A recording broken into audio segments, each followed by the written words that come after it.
Welcome back to Pro Wrestling Throwdown for the week of May 23rd, 2021. I'm Caleb Black, along with Luke the Big Dog Williams, our in-studio producer, the Mighty Max Fury, and our in-ring correspondent, Quicksilver, and we are here with another Top 5 coming your way in lieu of Wrestlemania Backlash having just occurred. We're talking Top 5 Wrestlemania, Backlash matches. I'm thinking WrestleMania Backlash. That's why I fucked that up. Either way, top 5 Backlash matches in our opinions, yes. Luke.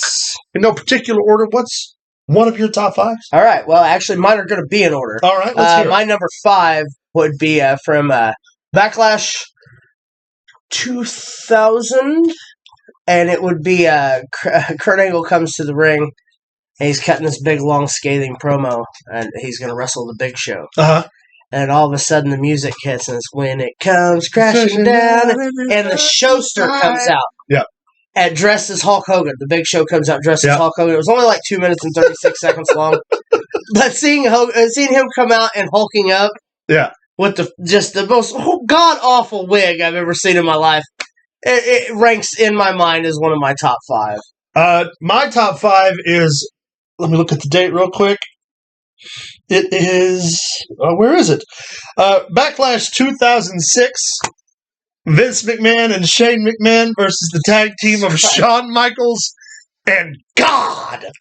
Coming off the heels of the last man, or the no disqualification street fight between McMahon and Michaels at WrestleMania, when Michaels wouldn't go full bad guy. And to come out and do the challenge for God, obviously it's a screw job. But the promo that sells it is when McMahon is in the ring like the Raw before, and everything just starts collapsing around him, and he's freaking out. And then obviously it's a handicap match. But man, it was such a funny idea. My favorite promo from that whole thing is when they're in the church. Yeah, and he's like, "If I'm wrong, may God strike me dead." And you see Shane take that one step to the left. Fantastic. My number 4 comes in from Backlash 2008, and it was Shawn Michaels against Batista with Chris Jericho as the referee. That's right, after Michaels retired Flair. Yeah, he beats Batista feigning a knee injury out of the powerbomb. Yep. Batista's like, "You okay?" And he hits him with the super kick. Yep. The match is great, but also the program that runs after that sets up Michaels and Jericho. Where he calls him, he's like, "You were my hero until I found out that you're just another liar," and puts him and then punches his wife in the face. Yep. And then there's a unsanctioned match where some teeth are lost. Yep. It's fantastic. Don't forget the promo that led up after that, where Jericho's like, "I know you're hurt. I know you're lying." And then Michaels hits with the super kick again. Yeah. And hits him full frontal. Jericho goes down to hold his face. And then Michaels grabs the mic. "I told you. I'm not hurt." Fucking hate you. Mine comes in, my number 2, or number 4, I should say. 4. Is the I Quit match at Backlash 2009 between Jeff Hardy and Matt Hardy. Coming off again their match at WrestleMania. The I Quit match was great. One of their better singles contests against each other, but the best part of the match is when Matt Hardy's on the table, and he grabs the mic and he's like, "Mom wouldn't want us to do this, Jeff. Yeah. Mom wouldn't want us to do this. I quit. I quit." And Jeff's up on top of the ladder, and he kind of slumps down and sits down. And Matt's like, "You don't want to do this, brother. You don't want to do this." Jeff's like, "Yeah, I do." I kind of do. He gets up, hits a swanton anyway, and then the next week they completely act like it doesn't happen because Matt Hardy comes and saves Jeff from an ass beating. Yeah, it was good. So the Hardy Boys wrestling each other once, Don't forget that's the lead up where Matt Hardy was like having Jeff attacked, and then Matt Hardy blew up the pyro on Jeff. Yeah, and the whole time they're trying to figure it out. And of course, like the real life story is that it happened. That during one of those periods of time, Jeff got busted again. Yep. So they actually used that. Matt was like, "My brother's got demons, and I'm going to beat him out of him." Oh, man, it was great. The only thing I can say about that is, I mean, you talk about like nothing ever happened. I mean, me and Luke's had feuds back in the days, but I'm going to have his back. Right. Yeah, that's what brothers do. Right. But I just love that in there, like the way they did it, Jeff Hardy hits that definitive swanton bomb, and then the very next, like Thursday night, Matt Hardy just shows up, and he shows up in like that half-cut hoodie thing. And he saves Jeff. Jeff looks over, and Matt's like, and that's all they say about it. Like, all right, we're done. My number 4, correct? No, 3. Number 3. Comes from Backlash 2007, and it was a United States Championship match. Chris Benoit defending against MVP. Oh, man. It was right around that time that they were really starting to put stock in MVP. and proving that he could hold his own with the likes of someone like Chris Benoit or Kurt Angle in that retrospect. The match is fantastic.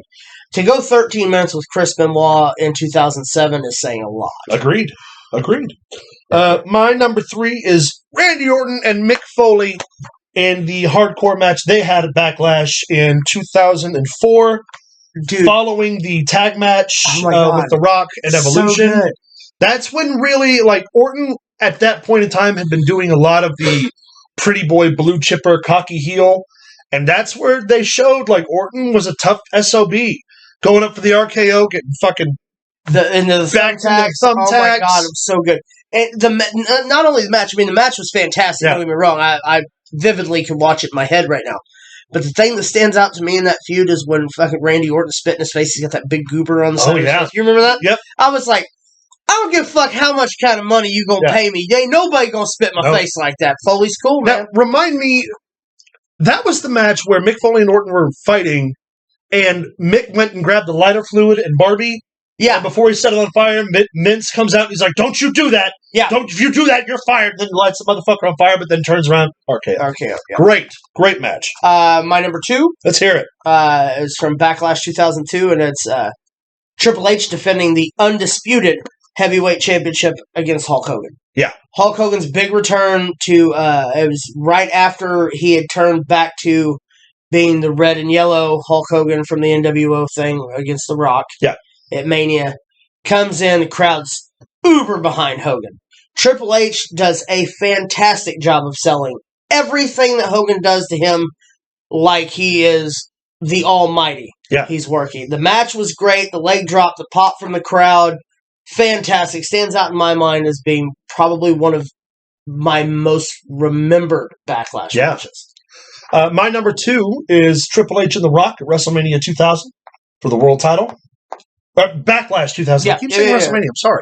Backlash 2000 was coming right off of WrestleMania 2000 with the 4-way. Yep. Triple H and The Rock have a stellar main event, and this was right before Rock is making his transition out, and really where Triple H is really, really picking up steam before that incredible heel run he had leading into the Ruthless Aggression era. Yeah. And man, what a great... Those two... Obviously, The Rock can wrestle anybody, but there was something special about those matches because, number one, the matches The Rock had with Austin were always going to be good regardless. Yeah. And the matches he had with guys like Undertaker and Kane, while good, didn't exactly demonstrate Rock's ability to really wrestle and really tell a great story. Triple H and The Rock could have those matches. They were both incredibly fluid. Triple H didn't require or didn't rely on the...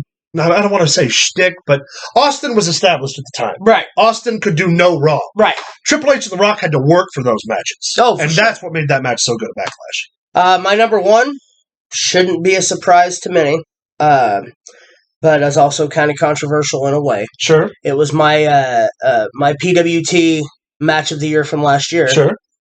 Randy Orton. Yep.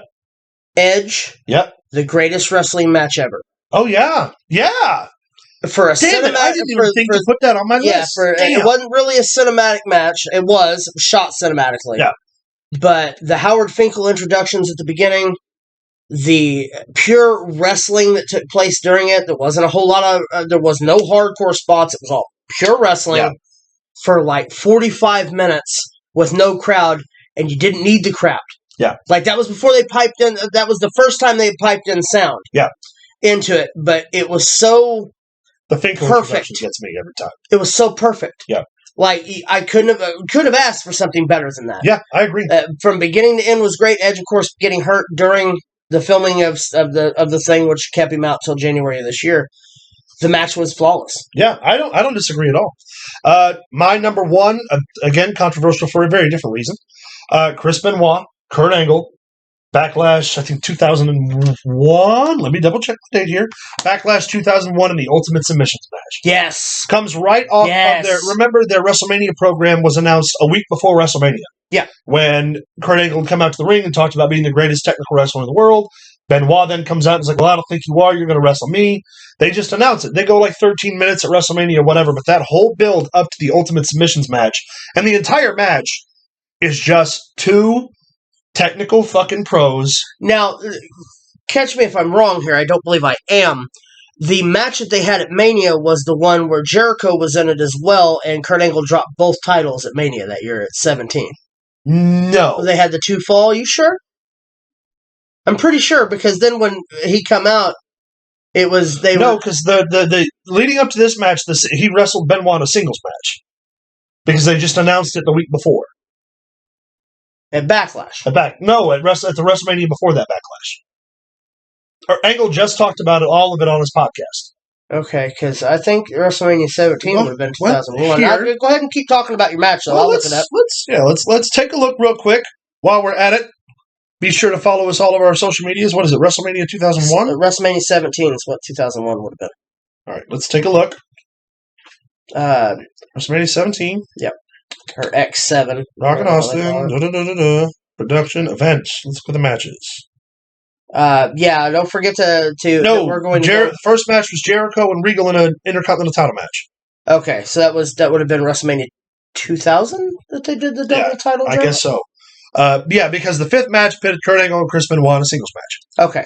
Which led I was a year off. Yeah, which led to the Ultimate Submissions match. Right. And again, it's a technical clinic because people might not remember this, but 14 minutes is insane for a Mania match. And consider this too, Benoit, while Kurt Angle, yes, Olympic gold medalist, Benoit was an NCAA three-time champion. He was also the Junior Super J-Cup champion numerous times. It was a 30-minute Iron Man match style match, but the stipulation was pinfalls only by submission, and they just tapped the hell out of each other. They used arm bars, leg locks. It was two guys just fucking wrestling. And the cool thing is, Kurt Angle had a reputation for blowing everybody up. Yeah, Benoit had a reputation for blowing everybody up. And they tried like hell to blow each other up, and it just didn't take. You can't. Not with two thoroughbreds like that. Yeah. That is technical professional wrestling. I remember that Backlash match. It was fantastic. Solid as a rock. All right, y'all. That is our top 5 Backlash matches. Be sure to like and subscribe. Leave us a comment down below with your thoughts on our picks or some of your own picks, and we can talk about them next week. Be sure to send us an email at prowrestlingthrowdown@gmail.com. Find us on Facebook at facebook.com/prowrestlingthrowdown. Follow us on Twitter at prowrestlingtd, and stay tuned for more videos coming your way this week.